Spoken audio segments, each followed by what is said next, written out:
Fill up the chamber of the baler with cardboard. Do not flatten boxes and place bottom up. Close the upper door and press down on the handle to activate the baler.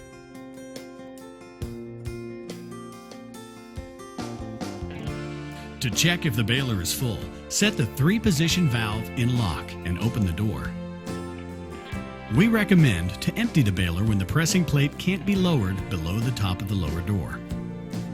Switch the release valve to press and raise the pressing plate.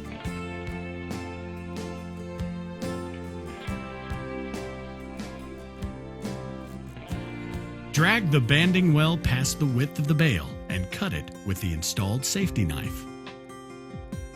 Leave the bottom portions of the cut banding hanging outside the lower door and close the top door.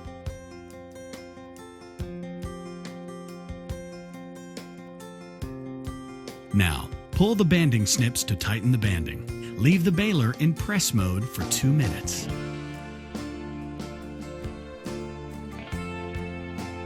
Switch the 3-position valve to lock and open the door. When opening the lower door, follow the safety instructions, lifting the bottom door latch over the catch and walking outwards to open the bottom door.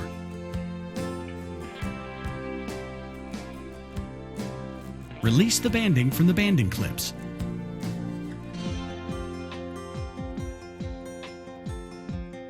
Then, pull the banding firmly to make sure it's tight.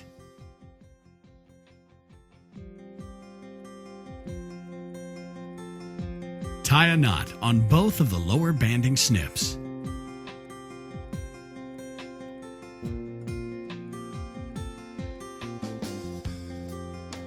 When tying the banding snips together, make sure you pull to minimize bale expansion.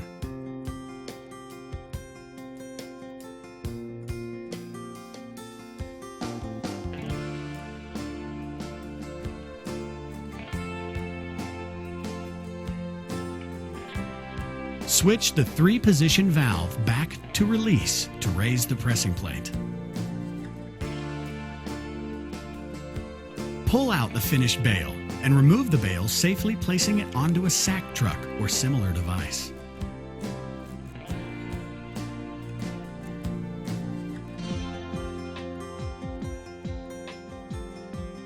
Pull down on the banding and make sure it's kept inside the banding groove.